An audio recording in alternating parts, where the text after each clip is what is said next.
sense of it, when you begin to interview them, you realize that there are deeper problems they have that they are not even aware of. So they have adopted that addictive substance or behavior as their favorite solution. Okay, so addiction to most addicts is their favorite solution, not even their real problem. Okay, let me just give one or two examples. I used to have a client, or we used to have a client in addictions recovery clinic based in the UK. And when I met him, he said he was addicted to pornography and masturbation, and he needed help. As a matter of fact, he was planning his wedding, and he needed to recover from the habit before getting married and all. And when we started the rehabilitation program, because we actually run an online rehabilitation program. So when we started the program, I realized that this guy has an issue with depression. Anytime he had a little argument with his partner, and he wasn't winning the argument, he felt so terrible, felt bad. And the next thing this guy would want to do, or the next thing this guy would do, would be to go online, and he would be browsing how to die, how to commit suicide, how to die fast. There was a day he wanted to, uh, there was a day he had such argument with his partner, and he felt terrible. And he went online and he saw that sniper can kill. And just as he was about to take sniper, he went online again and realized that sniper will not kill people immediately. And that was the only reason why he didn't commit suicide that day. So when he narrated that, I realized that beyond the addiction, he had a very deep issue with depression. We call it severe depression. All right. So I told him that for you to overcome this addiction, we must deal with this depression issue, because dealing with addiction when the depression problem is still in place, it's just like cutting the grass on the surface, just like cutting the grass on the surface. You've got to get to the root of the problem, which is depression. So I mean, over the years, he had been using pornography to escape from that depression. So whenever he felt depressed, he would turn to pornography to feel good, to feel better. And the only reason why he had not committed suicide all these years was because of pornography, because pornography was a way of escape for him. Let me give another example that we can easily relate with. You know, when somebody probably loses his job, or maybe a relative, or maybe loses his relative and all that, you know, you must have heard that most times they want to take alcohol, they want to drink to stupor and all that. What they are trying to do is that they are trying to escape from the grief of the loss, right? They're trying to escape from the sorrow that comes with losing a job or losing a loved one. So you will realize that addiction is actually the favorite solution that people have adopted to escape from deeper problem. And the point I'm trying to make is, for anybody to overcome addiction, he or she must understand, or through the help of a counselor, you must, find out the deeper issues, the power and sponsor the addiction in your life. All right, quickly, I want to say that there are different kinds of addictions. We have related addictions, which includes porn, the pornography, and the sex addiction itself. Meanwhile, before I proceed, I want to say that sex addiction is not the same as having high libido. If a man sleeps with his wife 5 times in a day, that guy is not addicted to sex. He just has a very high libido. Sex addiction means that you are not satisfied with just one person. You want to sleep with random people, different kind of people. And not until you do that, you don't get satisfied. That's what we call sex addiction. Because what powers addiction to sex is variety. What powers it is that variety, that newness that comes with sleeping with new people, different shades of people. All right. And that's why for those who are addicted to pornography, when you watch pornography, you don't focus on just one guy or just one girl. You want to move from Caucasian to blacks to white to South Africa. You just see yourself exploring different options. Okay. That's because what triggers or what arouses you or what powers the addiction is the variety that comes with it. That variety. You get bored when you focus on just one person. And the same thing applies to even people that smoke. They could start with cigarettes. Before you know it, they move to loud. Before you know it, they go to Colorado. Different, different variety. So that is that. Then we have substance addiction, like I've said. Under that category, we have the alcohol, tobacco, cannabis, opioids, stimulants like cocaine and amphetamines. We have the hallucinogens, okay? Then we have the caffeine. Then the next is gambling addiction, the likes of Baba Jebu, Bet Naija, One S Bet, and the likes. Then we have the game addiction. Then we have social media addiction. Okay, social media. Some of you don't know that's an addiction. It is. Because when you go on social media, there's a pleasure that comes with checking different variety of things online. As you're moving from Instagram, you're going to Post Niger. From Post Niger, you go to Bobuski's page. There's an accompanying pleasure, all right? There's an accompanying dopamine surge that comes with just scrolling the internet and checking different things. So it's an addiction, okay? Quickly, let me just run relevant statistics. Globally, for pornography, it's been research has shown that in every second, in every 1 second, nearly 50,000 people are viewing pornography websites. 1.8 million people are viewing pornography websites every 1 minute. 100 million people are viewing pornography every 1 hour. 2.6 billion people are viewing pornography every day. And 946 billion people are viewing pornography every year. All right.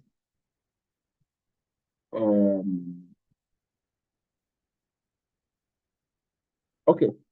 Porn addiction statistics in church. Because I'm a church boy, I'm kind of interested in that. Okay. 64% of Christian men and 15% of Christian women visit porn sites regularly. And 1 out of 5 youth pastors is addicted to pornography, and one out of 7 senior pastors, 1 out of 7 senior pastors is addicted to pornography. Right now in Africa, Nigeria has the highest number of internet pornography viewers. So that's a huge burden. Okay, I don't want to bore you with statistics. I think we should just get to the core of what we want to discuss today. So, like I said when I started, I said addiction is a very complex problem. And this is why a lot of people who are addicted to it don't know how to free themselves from that problem. Hello, It's complex. Sir. Hello, can you hear me? Yeah, I apologize. I think most of them have issues hearing you clearly, sir. I think they said it's not audible enough. Hello, maybe I might need to raise my voice or something. Hello, can you hear me now? I can hear you now. Please, our facilitator, please, let me know whether they are hearing me, because I'm not really paying attention to the chat box. Oh, hello, okay. Can you hear me?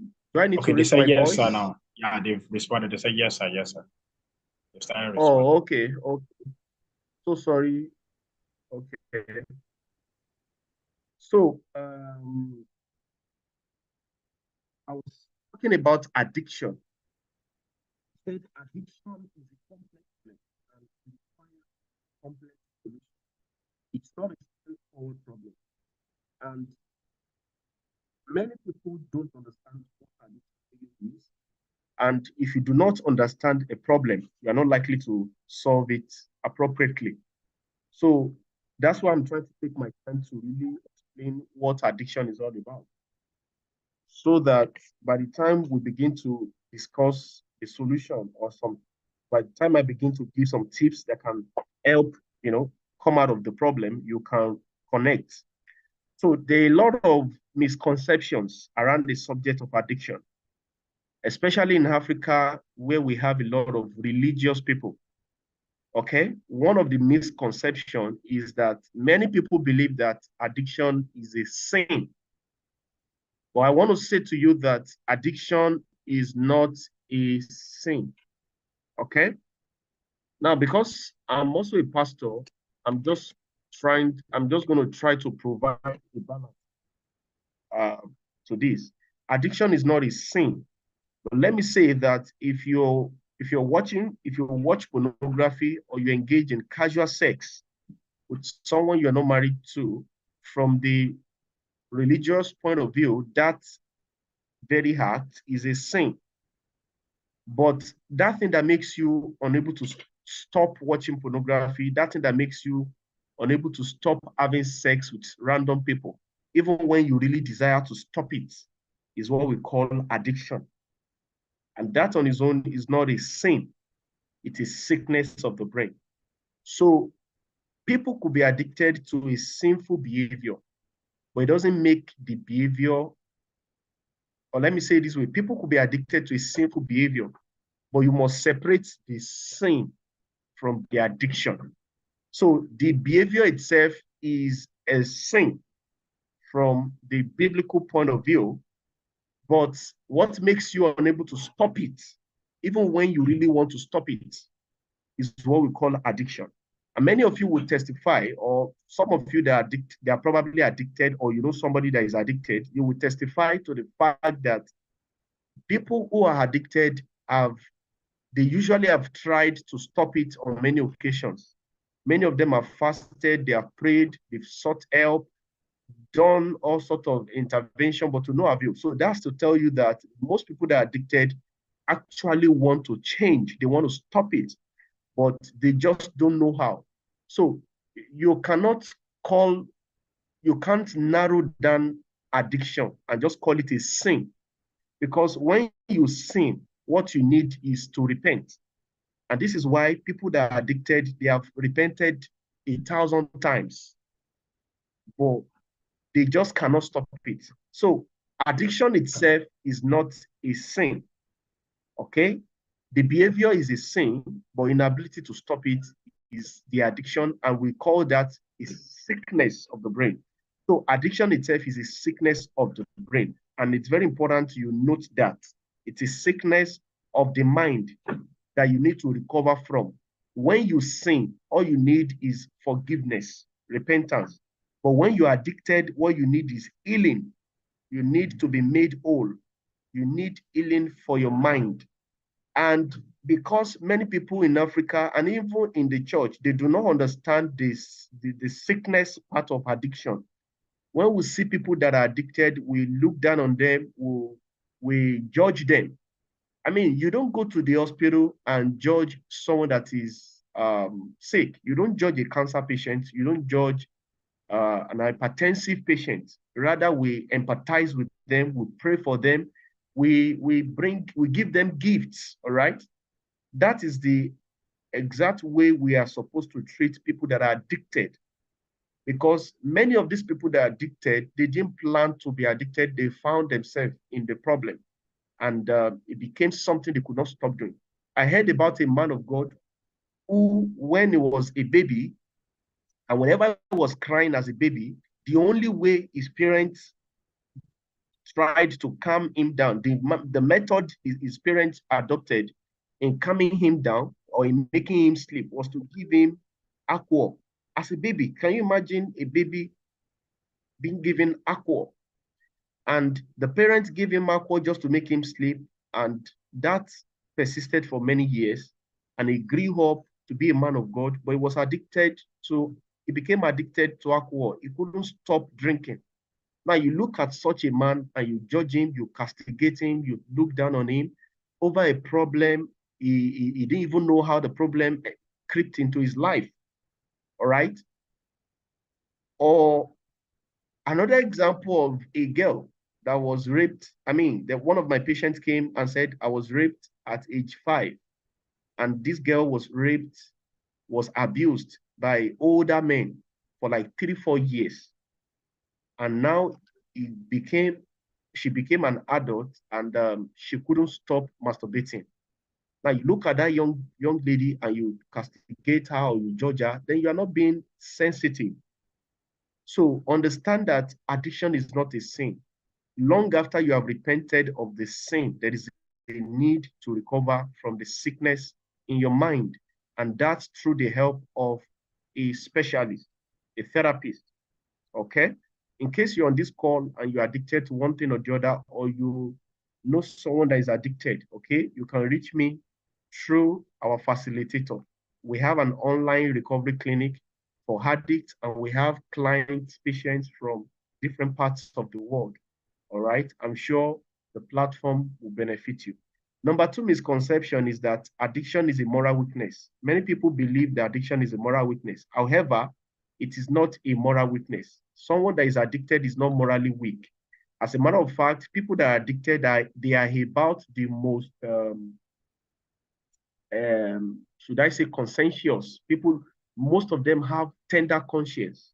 Most of them, because of the addiction in their life, they try to make up for that by being well behaved in other areas of their lives. All right. So an addict is not morally weak. An addict is just mentally sick.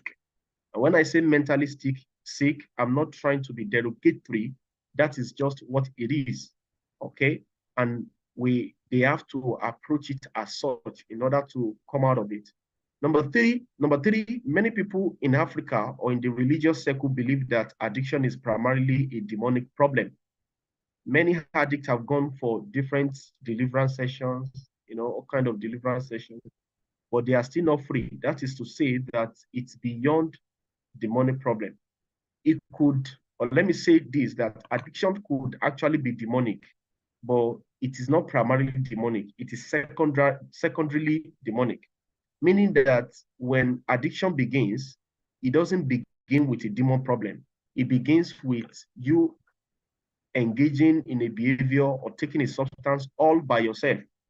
And you get to a point where you can't stop it, then a demon comes to enhance you.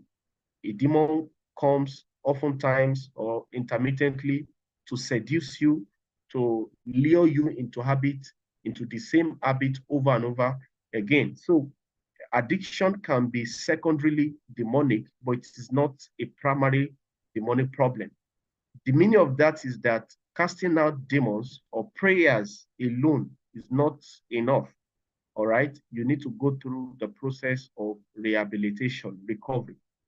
Now, to give you further understanding, I want to run through the science of addiction.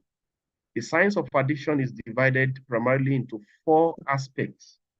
The first aspect of addiction is what we call hypersensitivity stage. The science of addiction is divided into 4 stages. All right?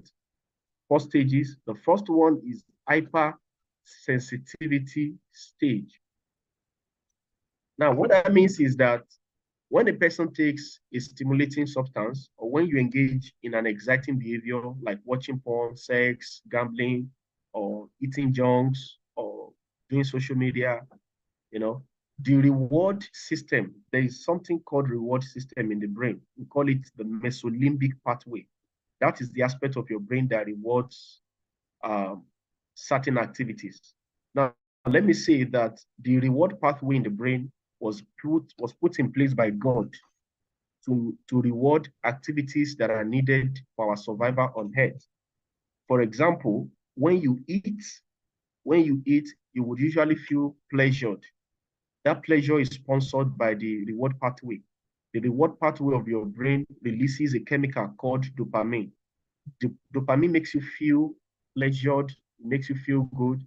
The same thing is applicable when you drink water. Imagine coming from a sunny day and you take cold water, you feel calm, you enjoy yourself. That calmness, that enjoyment is sponsored by the release of dopamine in the reward pathway of your brain. Likewise, when people have sex with their husband or with their wives, the pleasure is sponsored by dopamine release. So you will agree with me that God puts God puts the reward pathway in place in our brain so that we can be motivated to engage in activities that are needed for our survival. If anytime people have sex, they feel bad, they feel awful or horrible, nobody would want to have sex. And when people don't have sex, you know, the entire human race can go into extinction. So God wants man to be fruitful and to multiply. So it bestows a kind of pleasure into sexual intercourse. And the same thing applies to eating, drinking. These activities are needed for our survival on earth. And so that pleasure that accompanies those activities, they motivate us to do them over and over and over again. Now, but when you engage in activities that are highly stimulating, like watching pornography, gambling, eating junks, social media, taking drugs. These activities are highly stimulating. What that means is that when you engage in them, the reward pathway of the brain will release a very high level of dopamine.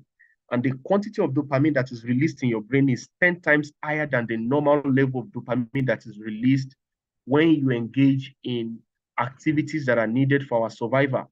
Meaning that if the quantity of dopamine that is released when you eat is, let's say, one, when you go the route of perversion and you start watching porn, the quantity of dopamine that you experience is like 10. Okay, so that excessive quantity of dopamine binds together with something called dopamine receptors. All right, and when that binding happens, it leads to overstimulation of the brain reward pathway. What that means is that if the excessive dopamine are released alone and they don't bind, all right, there won't be overstimulation. What brings about the overstimulation and that euphoric feeling when you watch porn is that the excessive dopamine bind together with dopamine receptors. And when that binding takes place, there is overstimulation, a lot of pleasure will be released, will be provoked. Okay, that's the hypersensitization stage. The next stage is what we call desensitization. Now, in desensitization stage, the brain attempts to normalize the stimulation by itself. Because see, God does not want man to get exposed to that excessive quantity of pleasure. So God puts a regulatory system in place in your brain such that when your brain gets exposed to excessive quantity of pleasure like that, the brain would attempt to normalize that stimulation by itself because the brain hates overstimulation. Okay.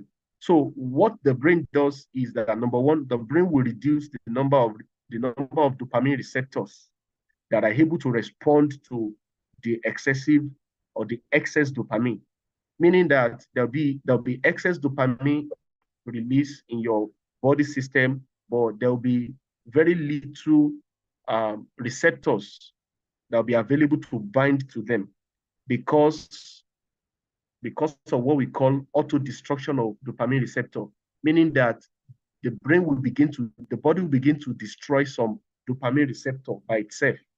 The word auto means self. So auto-destruction means self-destruction of the dopamine receptors. So once the brain detects that excess quantity of dopamine, the brain will send a signal to the body to start killing dopamine receptors so that the excess dopamine would not have enough receptors to bind to and spark the high pleasure, the excessive pleasure that you are used to. All right. So that's what we call the desensitization stage. Okay. And when that happens, the addict will get to a point called tolerance. The next stage of the science of addiction is what we call tolerance. Tolerance is that state where the addict would need to increase the dose of the drugs or would need to engage in the habit more and more so as to experience the same level of pleasure that the addict has been used to. So don't forget that now there are fewer receptors because Many of the receptors have been damaged because of the excess stimulation. All right. So the addict will no longer feel pleasured as he used to. Maybe before, the guy used to watch softcore pornography, girls in bikini and all that. And before that would get him high, he would enjoy himself. And when the brain detects that excess quantity of pleasure, the brain will start destroying receptors that sponsor that pleasure. Okay. So the next time the guy watches softcore pornography, he doesn't feel as much pleasure anymore. He will not be able to feel the same quantity of pleasure he felt before because now he has fewer receptors that can bind with dopamine and spark the pleasure he's been used to. So in an attempt to that decreased level of pleasure, the guy would need to step up his game by watching hardcore pornography. All right. He goes to watch hardcore pornography so as to get the same level of pleasure he got the last time. And once the brain dictates that excess amount of pleasure again, the brain will signal the auto destruction of some more receptors. And so the next time the guy watches hardcore pornography, he doesn't feel pleasured anymore. He gets bored. And so the next thing he wants to do is that he start looking around for prostitutes on the streets to sleep with. Okay. And he sleeps with prostitutes, he gets the same pleasure he's been used to. And once the brain dictates that excess quantity of pleasure again, more dopamine receptors are damaged. And the next time he sleeps with prostitute, he doesn't feel satisfied. Then the brain will begin, or let me say, Satan will begin to suggest some more depraved activities, like sleeping with a baby or sleeping with a dog, sleeping with a goat, you know. Satan will convince him that not until he sleeps with a chicken, he's not going to feel that same pleasure he's used to. And that's why you see, you know, people sleeping with 3 months old baby, chicken, goat, dogs, doing crazy things. And you wonder, like, have you lost your mind? That's because they are looking for something deeper than their brain is used to, because now they have little quantity of dopamine receptors. Their dopamine receptors have been damaged over time. So now they are trying to explore variety. Don't forget, I said that addiction is sponsored and powered by variety, newness, new things.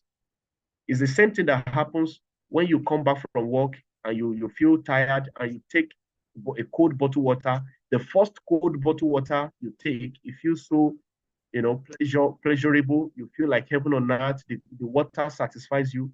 But when you take the second bottle, the third bottle, the fourth bottle, a time comes that your brain gets bored. The water becomes a burden all of a sudden. That's because you are losing the newness. Your brain is losing the newness, that he experienced the first time he took the first bottle. So, once people go through the cycle of sleeping with prostitutes, a time comes that they get bored with that and they start looking for new things.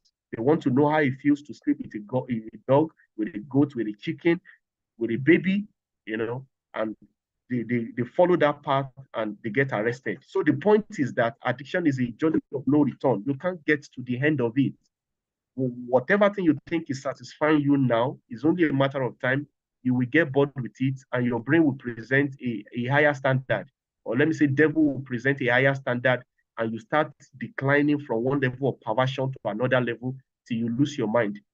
That will not be your portion in Jesus' name. All right, so addiction is a journey of no return. If you don't get anything from this seminar, understand that it is a journey of no return.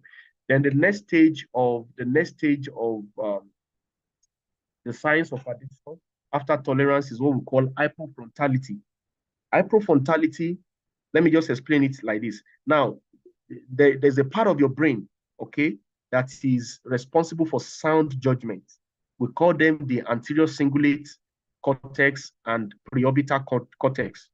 I'm sorry to bore you with those scientific details, but just understand that the function of this part of your brain is to sponsor sound judgment, to help you make sound judgment. For example, if you have the exam tomorrow, maybe a promotional exam tomorrow, and you feel like going to the cinemas to have some fun and chill out,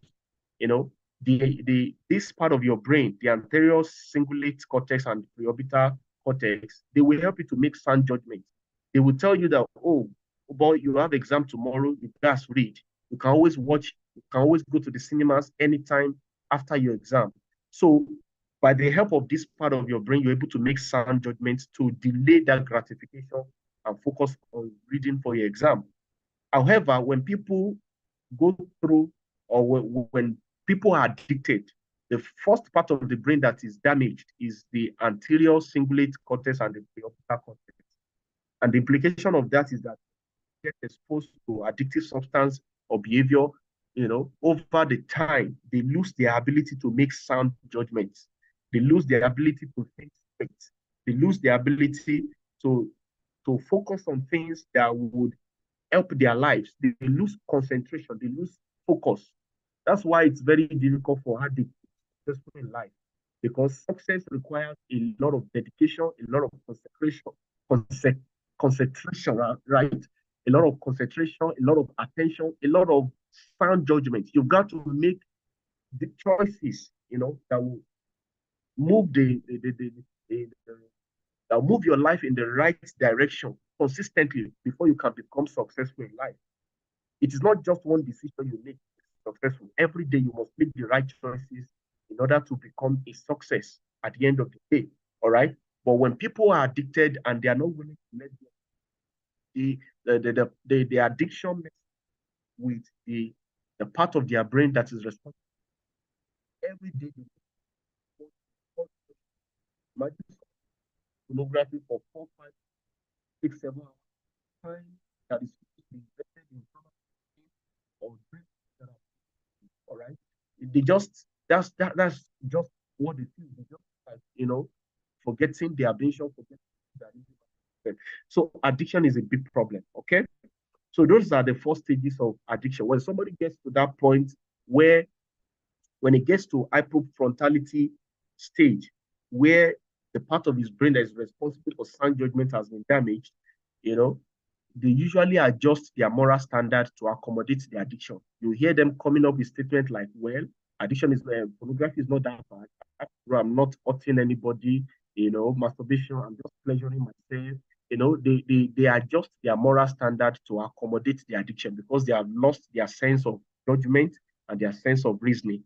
So quickly, let me run to the risk factor of addiction. The first risk factor, when we say risk factor, I mean the things that can make a man prone to addiction. Not everybody that got exposed to pornography ended up becoming addicted to it. Some people stumbled on pornography at some point in their life and they never became addicted, but some other people stumbled on pornography for the first time in their life and they became glued to it that they can't do without it. So there are some factors that are responsible for determining who gets addicted, who does not get addicted. The first one is what we call genetics. It's been proven that 75% of people that are addicted, they got addicted because there is a gene responsible for addiction in their body. Sometimes you realize that the father was addicted, the son got addicted, you see a pattern of addiction in the family. Everything is not just demonic. Some of them are just genetic predisposition. Okay. The next one is social environmental factor.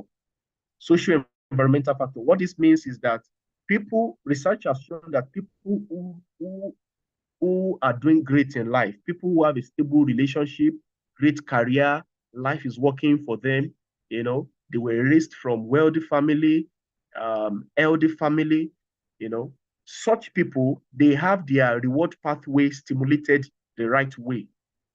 Okay, and that makes them feel good with their lives all the time.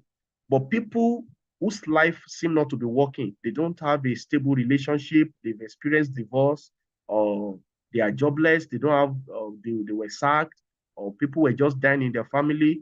People who find themselves experiencing negativity in life, many of them ended up getting addicted. And the reason is because the reward pathway of their brain is not being stimulated the right way. Now, let me say at this point that dopamine is needed for survival. God wants us to feel good with our lives. God wants our brain to release that dopamine so that we can feel pleasured. But when people go through cycles of pains, okay, their reward pathway is not being stimulated the right way. So they are tempted to outsource that pleasure, to outsource that feel-good sensation from vices like drugs, gambling, games, pornography, and the likes. So that is the social environmental factor. The other factor, the last factor I want to talk about is what we call the developmental factor. The meaning of this is that when people go through when people go through trauma in their upbringing, all right, they have a higher chance to be addicted in life because addiction is a coping mechanism. People use addiction to cope with trauma. There's no time for me to run through different traumatic behaviors that can make a child to be addicted in his later years. Okay. I wish I have time because I believe there are parents on this call or prospective parents so that you can watch out for those behavior. Okay, let me just run through a few ones. Number one is physical or emotional abandonment. Some of you, while growing up, the way your parents punished you when you offended them as a child was to withdraw from you. They withdraw from you either physically or emotionally. They stop talking. They stop talking to you. They keep malice with you for days. That's a traumatizing behavior that can damage any child, right? That child will grow up to have what we call abandonment anxiety.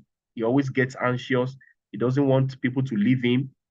If that child grows up and enters relationship, even when she's being abused in the relationship, she doesn't want to let go because she cannot handle being abandoned. She was abandoned. She was she experienced emotional withdrawal while growing up. Now she's in a relationship. She can't handle being abandoned. So even when the guy is beating him, abusing him physically, verbally, it keeps enduring. You would think it's because she loves the guy that much, but it is just because she's traumatized and she can't handle being abandoned. And people like that, like I said, they have what we call abandonment anxiety, and they are tempted to go through the route of smoking, taking drugs, just to manage their generalized anxiety. Okay, they want to manage their emotions, so they watch porn, they engage in all these addictive behaviors. So that is one. Another one is shaming and criticism. When a parent persistently shames a child or criticizes a child, it's a traumatizing behavior that can lead to addiction in the future. Then blaming, when your parents persistently blamed you for things you did and things you did not do, it's a traumatizing behavior that can lead to addiction. Then teasing and laughing at the child, teasing and laughing at the child, mocking a child, manipulating a child, betrayal, you know.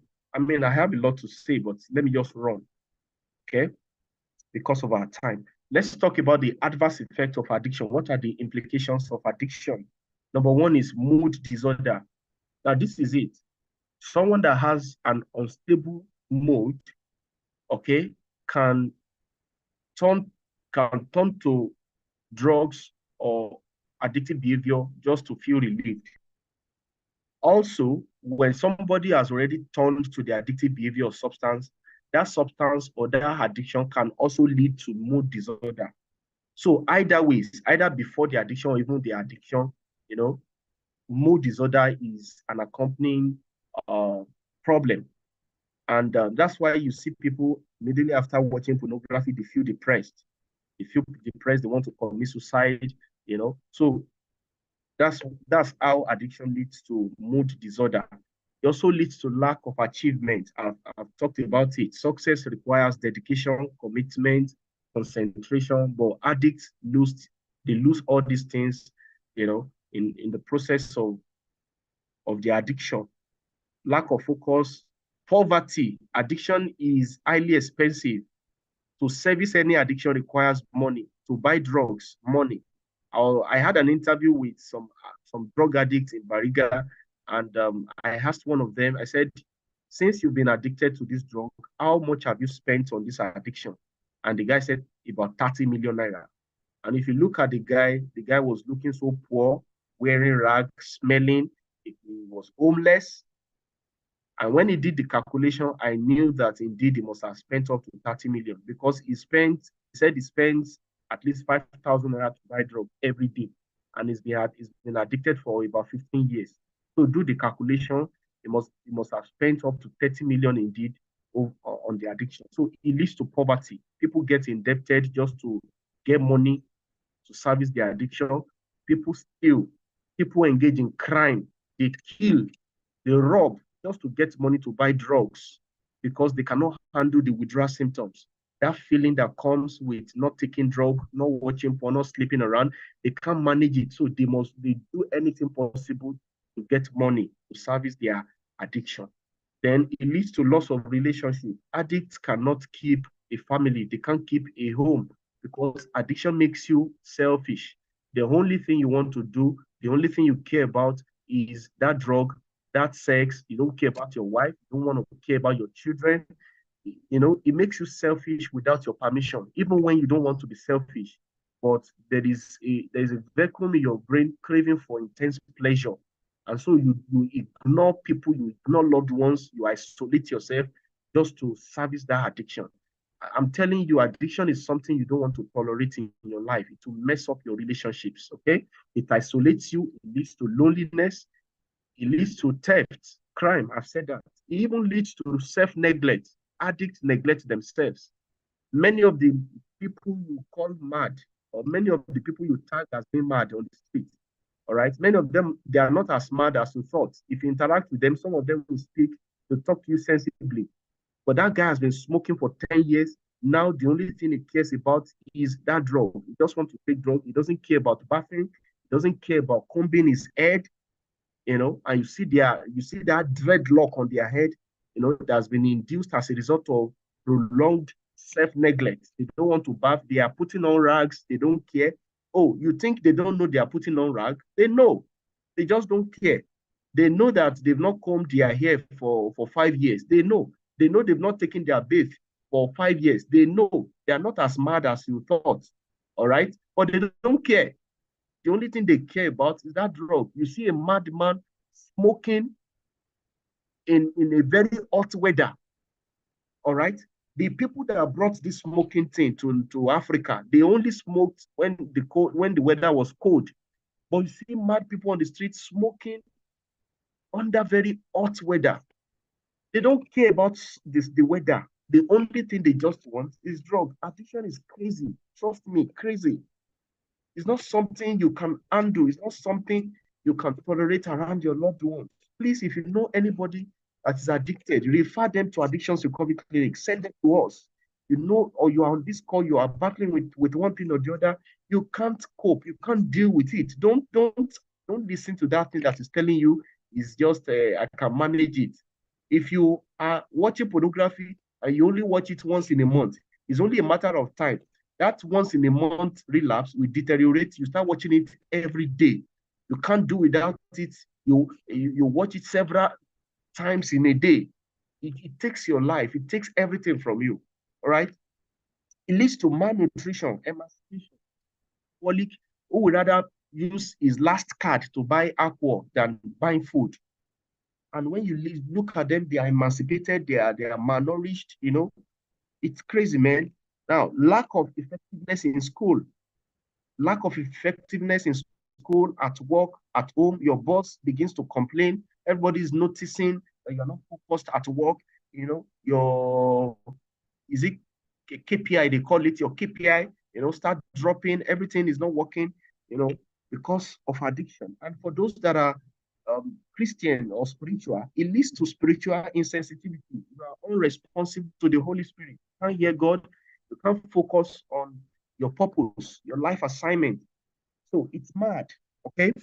Consequences of pornography and masturbation. Now, I want to narrow it down. Consequences of pornography and masturbation, it leads to erectile dysfunction.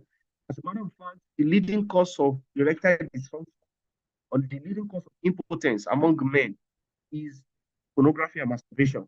Don't ask me how, just take it. There's no time to explain how. All right. It leads to erectile dysfunction, premature ejaculation.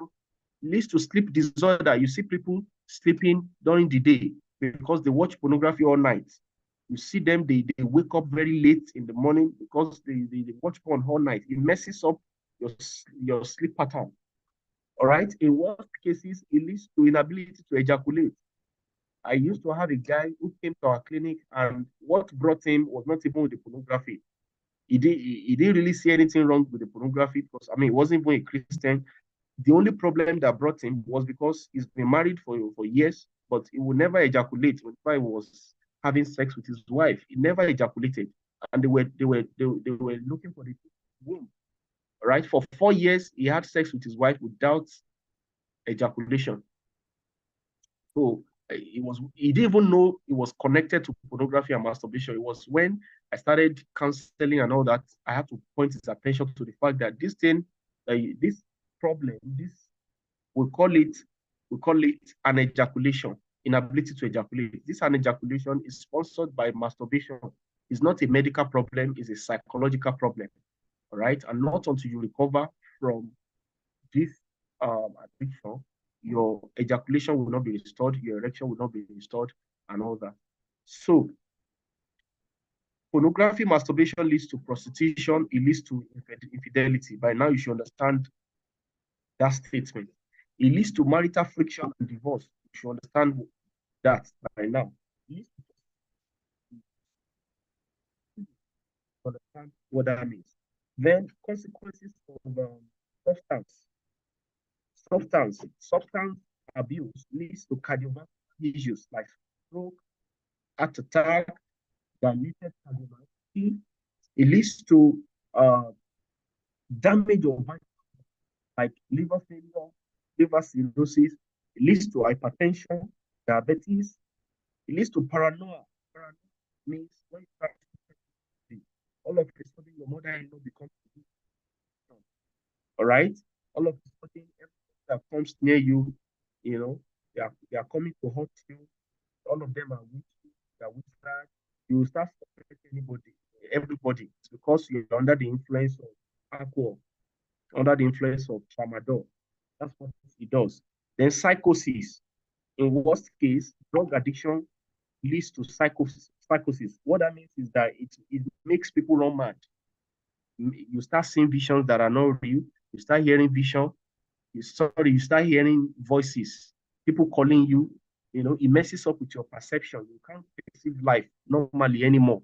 You can see a man walking towards you, right? And right there, you begin to see a man like trees. It messes up with judgment. All right. It's called psychosis. Okay. Then it also leads to withdrawal symptoms. I've mentioned it. Withdrawal symptoms, it talks about the physical and the mental symptoms that occurs when a man tries to stop taking drugs or stop the addictive behavior. All right. Some symptoms accompany that temporary cessation. Okay.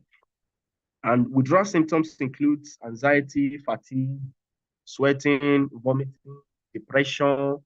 There's this depression that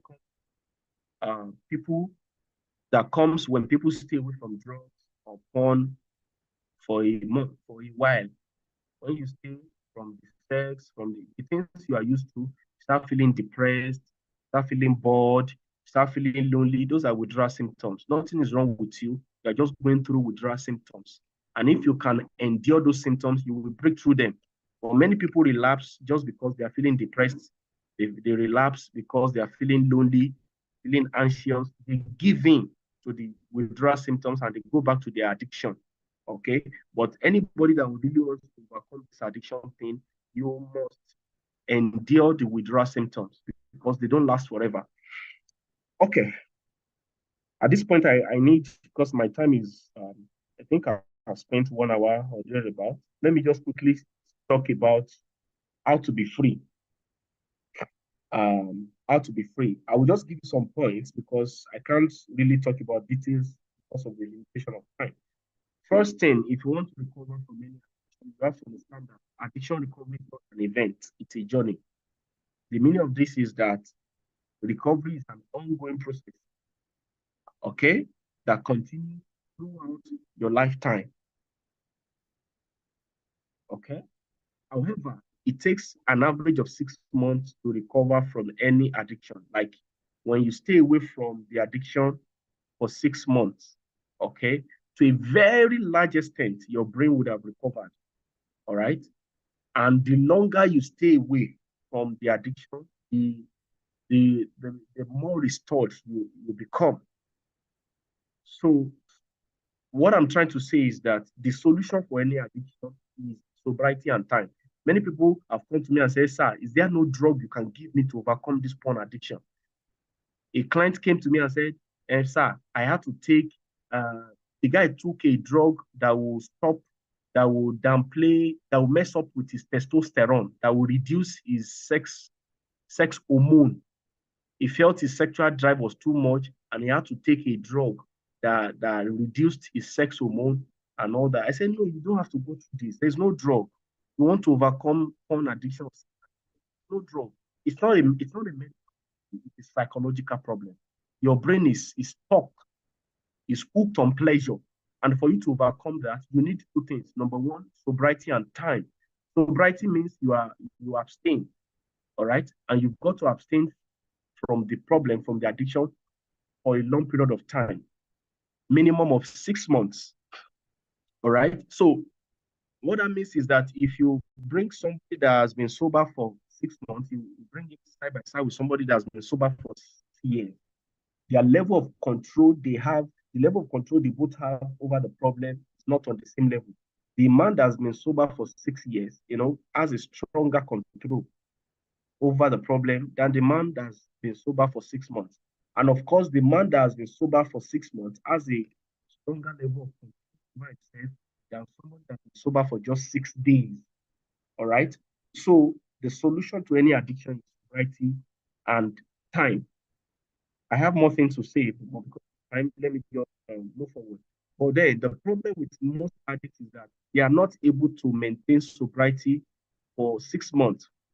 Many people relapse after 2 days, after 1 week, after 1 month, after 3 months. That's why you have to subscribe to a structure that can help you to stay sober for that length of time so that you can have your mind restored, so that your brain, your mind can be restored.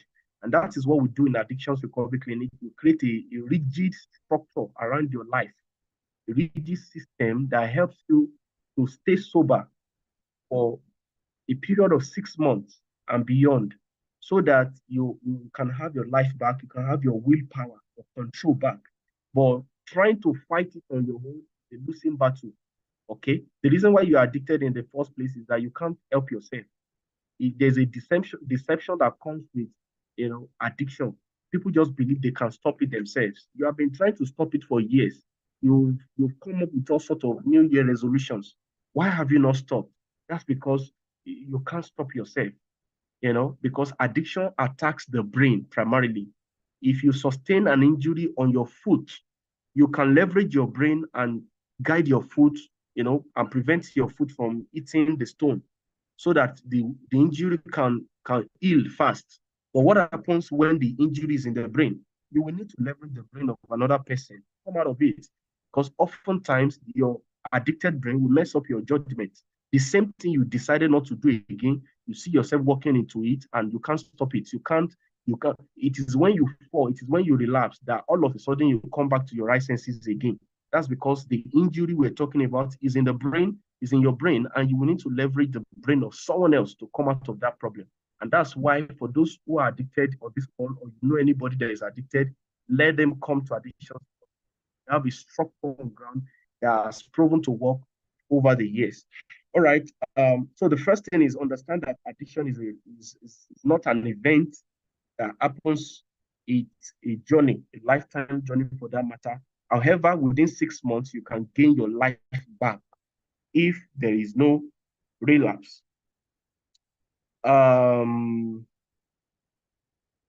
Okay, number two, identify your triggers. Everyone that is addicted should know, or they know that there is something that usually triggers them. And triggers can be internal, it could be external. All right. External triggers talks about, for those that are addicted to porn, external triggers could include social media, because on social media, you encounter subtle triggers. All right. Social media, watching explicit movies, most of the Hollywood movies now, even African movies, like they have a scene dedicated to sexual intercourse.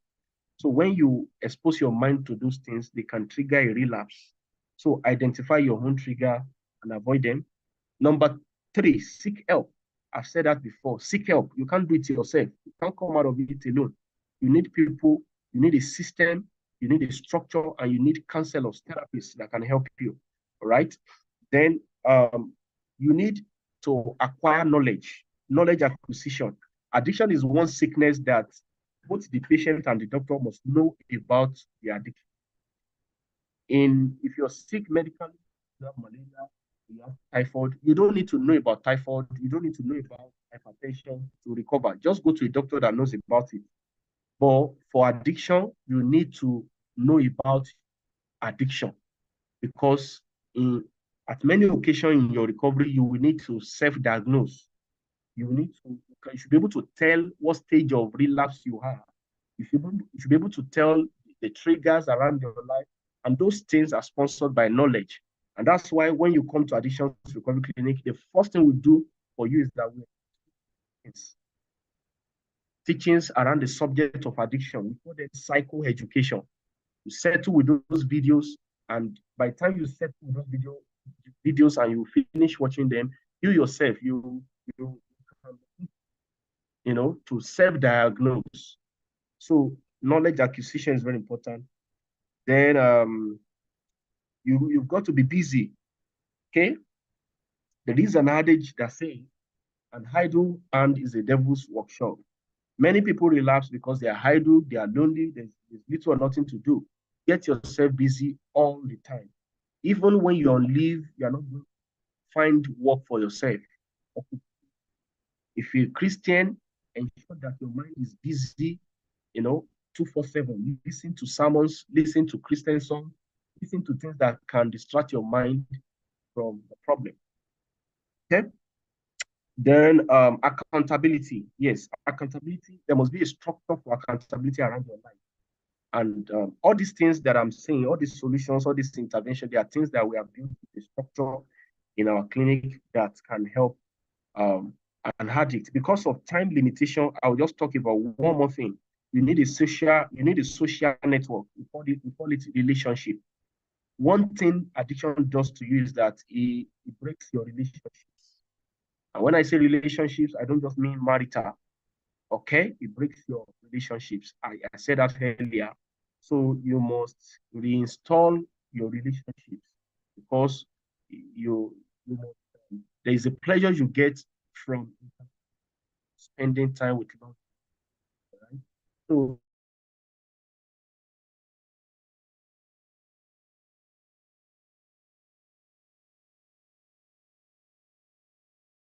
if you're trying to stay away from addiction, then you have to outsource companionship from loved ones. You have to, please, am I still audible? Hello, am I audible? Yes, sir, you are. All right, I'm rounding up now. So I was talking about relationship. You must intentionally reinstall your relationships and spend time with loved ones. They will help you and distract you from the pleasure that comes with addiction. Okay, so I'm just going to stop at this point because of time. And I think we should take questions now. All right, sir. Thank you so much. I agree with you. Thank you. It's been an awesome time. And I could see in the chat box, somebody saying, oh, I've learned a lot. Those of you on YouTube, please, you can also post your questions. You can start dropping your light bulb moment. But in the meantime, whilst it's here, please post your questions. Post your questions. If you've got questions, please post it so that we can quickly address your questions because I know this is loaded. I told you that this session is something you don't want to miss. That even those that didn't register for this training, reach out to them to be a part of it. So Nye is saying, thank you, sir. A true opening session. Beautiful one. It's a beautiful one, sir. Okay, so let your questions come in. Let your questions come in. I'd like to take your questions now so that he can answer them. If you've got questions, on addiction, on what has been said, but if you are going through one form of addiction, people who might need such a, those of you on Instagram. You can also post your questions if you've got questions. Kazim Adiola, you're welcome. Luakem Sola, you're welcome. So I wait your questions right now. And if there's no question, then I think that means all correct. You know, are there questions coming in? You can also drop a light bulb moment as well, something that hits you, whilst he was talking. If you don't want to ask the question also for yourself, you can ask on behalf of somebody.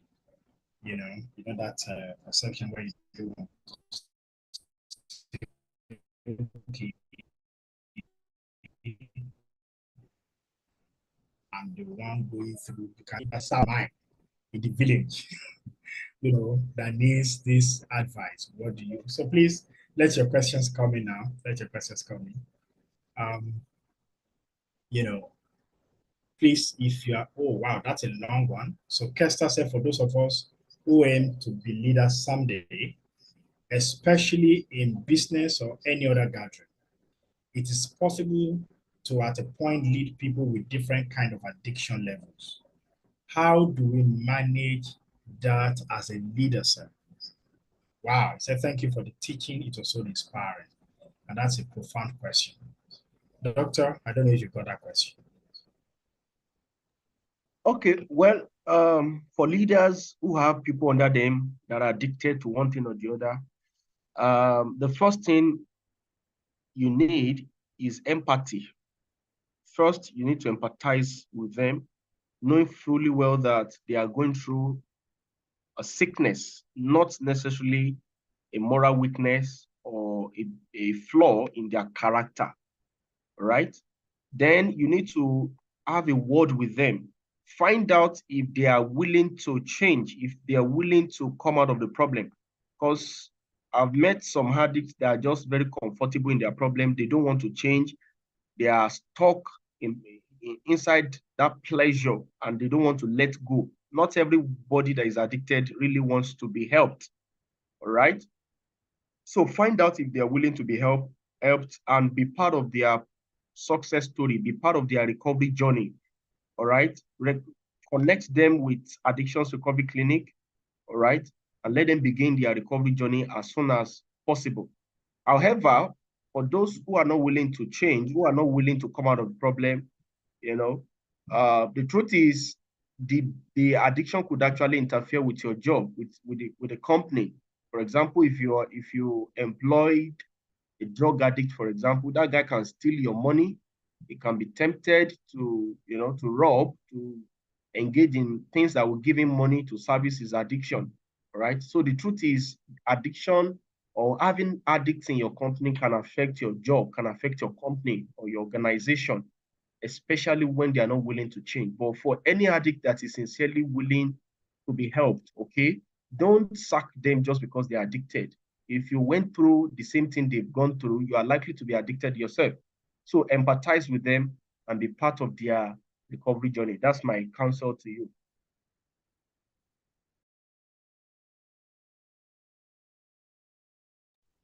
Thank you so much for that feedback, for the response. Thank you, sir. I know Kester is also, Jennifer Lukazu is also adding. He said, I suggest first you understand yourself. Okay, so Gusonwe Christiana is asking a question, sir. He said, I'm a teenage teacher and I'm ready for that. I'm a teenage teacher in church. How do I address this issue of addiction, especially addiction when these teenagers open up to me? These teenagers might not be able to go to your clinic due to several issues like distance or finance. So she's asking, how, sir? How can she be of help? Okay, well, in medicine, there's something called first aid. And for many people that are injured, they may just, all they just need might just be the first aid. They might not even need to see a doctor, or they might not need to be admitted. But you will agree with me that there are stages of sickness. Some people will not only need first aid, they will need to see a doctor. Some people will not just need to see a doctor, they will need to see a medical team on the admission bed. All right. So for some of these teenagers, perhaps because the addiction is still at the early stage, maybe something like a first aid can help them. All right. So just ask them, what are the things that trigger you? What are your triggers? You know, what are the things that make you want to relapse? You know, once you're able to identify the triggers for them, create a structure for them to avoid the triggers. Some of them might just recover with that. But the truth is, addiction is in stages. Okay. For some for some people that are really deep in this problem, you know, first aid will not do. They must find their way to addictions recovery clinic. Okay. So the limitation of finance or whatever limitation should not deny the fact that they need more attention. Just first aid. It's just like saying, oh, somebody had a very fatal road traffic accident, and you are trying to just give first aid. No, that guy should be in the hospital. And you say, boy, he's a teenager, finance and all that. Do you want to save the guy's life? Yes or no? If you want to save his life, being a teenager or the limitations around him should not stop you from taking that guy to the hospital to salvage his life. All right. So limitations or no limitation, what determines whether you come to clinic or not is the severity of the addiction. If this guy has been battling with the addiction for over 5 years, 10 years, 15 years, 20 years, and you just want to manage it on your own, you are not going to succeed. That's the truth. All right. Because even for people that have come to our clinic, we have experienced some difficulties in helping some people that it took a while for them to start responding. That's in a clinic where all hands are on deck. We have psychologists, therapists, doctor, everybody on ground. Do you understand? So limitations or no limitations, you have to know the limit or the boundary of your assistance. All right. Thank you so much, sir. In lieu of the answer you just gave, I'm just wondering, is there a way do you have a program where you can also train the trainers? So meaning that, so like this person who is a teenage teacher, is there ways people like that also can be trained to be able to help others that are under them? Yes, And is the is there a answer. program like that? I'm not just an addiction coach, I'm a trainer. Okay. So we have 3 courses in our clinic. We call it MARC, Modality of Addictions Recovery Course. All right. So we have basic course, we have intermediate, and we have the advanced course. You cannot go through these 3 courses and you will not be able to help an addict professionally. Do you understand? So for teens leader, life coaches, pastors, you know, you want to help people in your church, in your organization without necessarily sending them to an online clinic like ARC, then just, you know, come for the training and it's an online training and you'll be fine. Awesome. Awesome. Thank you so much, sir. So finally, the last question I can see here is that somebody is asking, he said, how can one overcome a gambling addiction?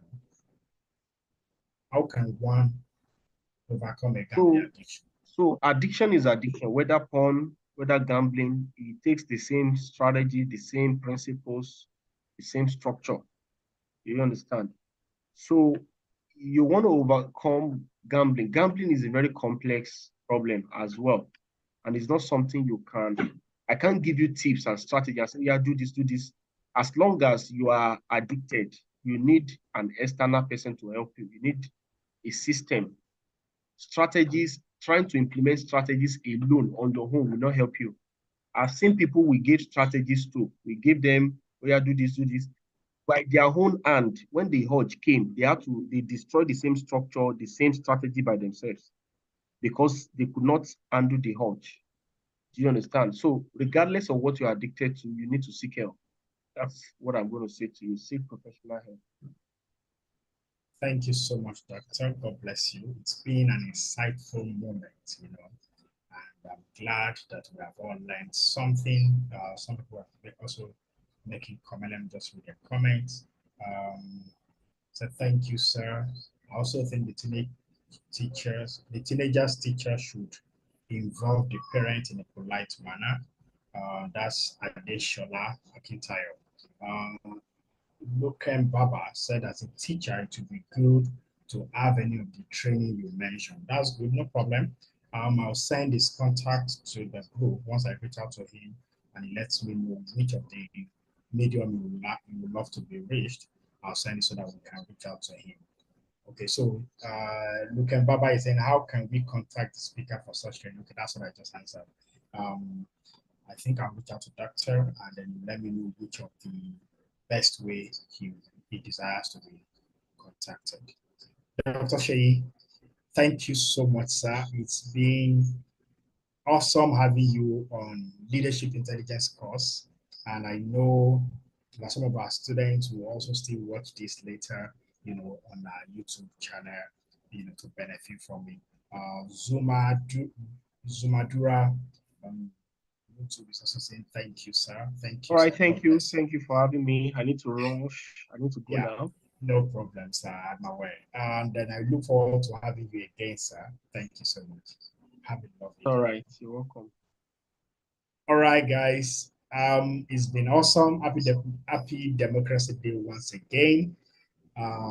It's been an awesome time. I mentioned it that this is going to be interesting, and I'm glad that it's impactful. It's been impactful. It's something to listen to again. So just go back to the YouTube and listen. Okay, so Jennifer is emphasizing to Kester. Say, I suggest first you understand yourself. Okay, so I think he has got that. Vincent said, thank you so much, Sarah. Ogunsanwo said, thank you, sir. Adeshola said, thank you, sir. Everybody saying, thank you, sir. Joy says, thank you, sir. Jennifer said, yes, definitely. So I sincerely want to appreciate you for also being able to connect at a time like this, despite the change in time. And I believe that you still go back and watch this. For the test the test for this particular class, for today's class and tomorrow's class, the test will be added to the weekend class. So the test that you have, please do your test. Don't wait till the last minute. Some of you are still clicking on submit without even answering the questions. I don't know why. I really don't know why. Please click on the answers before you submit, but make sure you submit. And if you have any issue regarding the test, I've highlighted the project coordinator that you can reach out to on the platform. That's Kufre Abasi. Please reach out to him. He will be willing to assist you in ways that he can. That's one of the alumni executive, and they've been doing excellently well to assist and to make this program a successful one. All right, so I want to appreciate you all once again. Thank you. Yes, Oladimeji, what a great session. I think I also will listen to it again. God bless you. I'll see you tomorrow, God willing. I think we have the last session tomorrow by 4 p.m. Please, hopefully, I'll see all of you online. And those on YouTube, the YouTube guys didn't say much today. It's all right. All right, bye-bye, everyone. See ya. Enjoy your holiday. Bye.